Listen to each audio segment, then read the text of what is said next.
Salut les gens, j'espère que vous allez bien. On se retrouve aujourd'hui pour un update lecture avec un livre numérique et deux livres papier dont un manga. Et du coup, eh bien, c'est parti. Le premier livre que je vais vous présenter dans cette update lecture,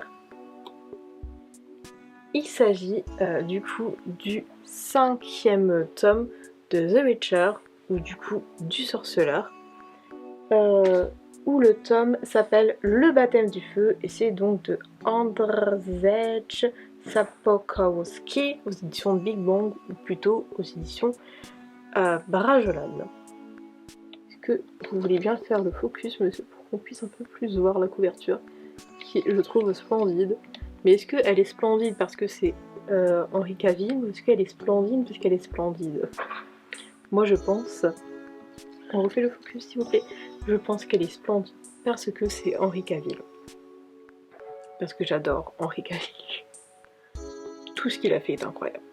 Sommes-nous d'accord? Sommes-nous d'accord? Oui, nous sommes bien entendu d'accord. C'est de plus en plus compliqué de parler des tomes de cette saga, parce que si vous arrivez sur ma chaîne YouTube, que vous comptez lire cette saga et que vous n'avez pas lu les premiers tomes, je risque de vous spoiler. Donc je vais faire avec les moyens du bord, comme j'essaie de le faire du mieux que je le peux, avec du coup les suites de saga.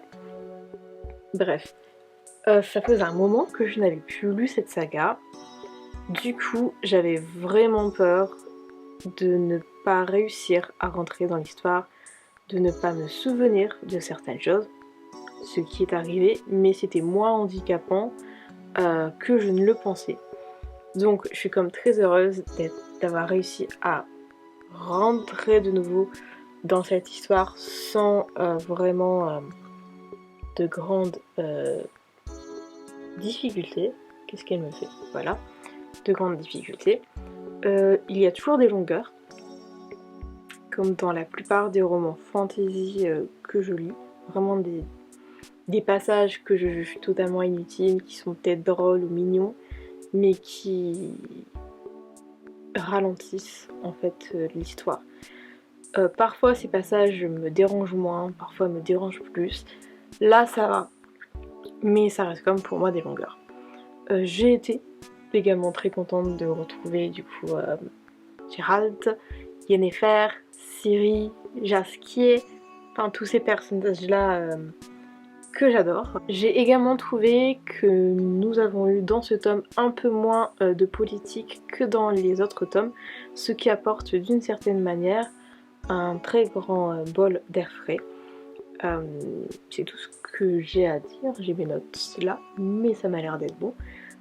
Dans tous les cas, je l'ai beaucoup aimé. Et bah du coup, je vous dirais bien, j'ai hâte de lire la suite, mais actuellement, au moment où je filme cette vidéo, ma lecture actuelle, c'est le 6e tome de The Witcher, que je ne vous parlerai pas dans cette vidéo, parce que je viens à peine de le commencer. Mais voilà, je pose ça là, vous en faites ce que vous voulez. Et c'est surtout aussi que cette lecture de cette saga traîne depuis un long moment dans ma pile à lire, et j'aimerais bien la terminer, parce que ça fait très très longtemps qu'elle est là. Surtout que vu que c'est un intégral en fait, quand je stoppe ma lecture, je les mets en pause, etc. et tout. Je parle notamment des livres, des forums, des sites de lecture, genre Goodreads, Livradite, où là je peux me mettre vraiment en pause. Booknode, où en fait il est toujours dans mes lectures courantes et tout, et j'en ai marre de le voir, je veux qu'il parte. C'est pour ça aussi que j'aimerais terminer cette saga, pour ne plus l'avoir sur le côté. Et voilà, c'est une raison suffisante, je pense. La deuxième lecture que j'ai lue, il s'agit donc de Brume de Stephen King aux éditions Albin Michel. Je vais déjà vous lire le résumé, avant de vous révéler mon avis qui est assez mitigé. Donc, la fumée recouvrit tout comme la brume. Après un violent orage, la ville de Bridgeton se retrouve encerclée par un bloc de brume opaque et menaçant. Piégés dans un supermarché, Billy et son père vont vite comprendre que l'horreur qui se cache dans le brouillard n'est que le reflet de celle qui vit dans le cœur des hommes. Alors, je ne peux pas dire que c'est une mauvaise lecture, je ne peux pas dire que c'est une bonne lecture non plus. Ce que je peux dire, c'est que je suis assez mitigée, je n'ai pas réussi à m'attacher au personnage, je n'ai pas réussi à rentrer totalement dans l'histoire, j'ai pas ressenti d'émotion particulière pour ce roman. C'est un bon long roman, c'est une bonne lecture, mais je suis restée déjà de 1 très sur ma faim, et j'ai... Enfin, il manquait quelque chose, et j'ai vraiment pas réussi à me plonger dans l'histoire, en fait. Donc c'est une lecture que je dirais comme mitigée, à tel point qu'en fait, quand j'ai dû écrire mon avis, enfin mes notes pour, du coup, de 1, cette lecture, et de 2, sur ce que j'ai dû écrire sur les sites livresques où j'ai l'habitude de mettre mes avis, je savais pas trop quoi écrire, parce que je suis vraiment mitigée.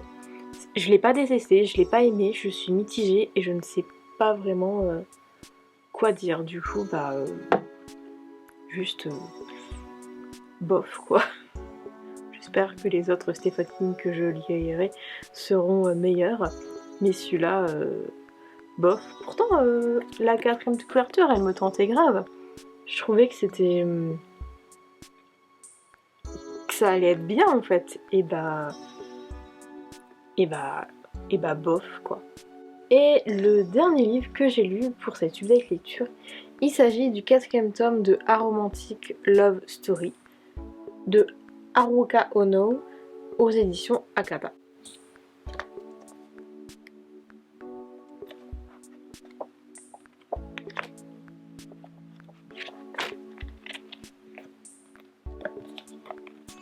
Et voici. Alors, pour celles et ceux qui ne connaissent pas cette saga, je pense pas qu'elle est extrêmement connue, ou qui ont du mal à comprendre de quoi ça parle. Alors, tout est mis déjà dans un titre, donc c'est Aromantic Love Story. Donc c'est une jeune femme qui se définit comme aromantique, mais qui va tout de même avoir 2 prétendants masculins, et donc qui va d'une certaine manière, ou pas, devoir choisir l'un d'eux, et la question est plus ou moins si elle va rester vraiment aromantique, ou si elle va découvrir qu'en fait elle ne l'est pas tant que ça. Mais pour ça je vous laisse lire cette saga. Je ne sais pas si je l'ai bien présentée, mais moi c'est comme ça que je le vois. Pour une raison que j'ignore, j'avais totalement oublié l'existence de cette saga, qui était donc perdue dans ma bibliothèque, dans ma pile à lire. Et donc quand je me suis rappelée d'elle, je me suis dit on va peut-être continuer la saga, même si on se souvient pas des autres tomes, mais on va continuer. Donc j'ai bien aimé, je vais prendre mes notes parce que là j'en avais besoin. J'ai bien aimé la question d'asexualité, d'aromantisme et les nombreux questionnements autour du personnage principal. J'ai moins aimé cette pseudo histoire d'amour trio, même de pseudo love story. Je suis pas très histoire d'amour de base, donc évidemment je souffle. je soufflais beaucoup. Malgré cette histoire d'amour où je soufflais beaucoup, les questions autour de la sexualité et de l'aromantisme ont été, je trouve, super bien traitées dans ce manga. J'avais un peu peur, mais en fait ça a été très bien traité. Et en plus de ça, il y a les personnages qui du coup posent des questions, et j'ai trouvé ça bien, puisque du coup ça peut renseigner les plus jeunes qui lisent ce manga. Et du coup, tout ce qui est question autour de la sexualité et de l'aromantisme, ça m'a beaucoup plu. Et voilà. Et voilà, c'est un très bon 4ème tome, même si je me souviens très peu des autres tomes, mais c'est un très bon 4ème tome. Et voilà, cette update lecture est maintenant terminée, j'espère qu'il vous aura plu. On se retrouve très bientôt pour de nouvelles vidéos. En attendant, n'hésitez pas à vous abonner à la chaîne si ce n'est pas encore fait, à me suivre, à laisser des pouces en l'air, à laisser un commentaire, à me suivre sur les réseaux sociaux. Tout est en barre d'informations et on se dit à très bientôt. Ciao!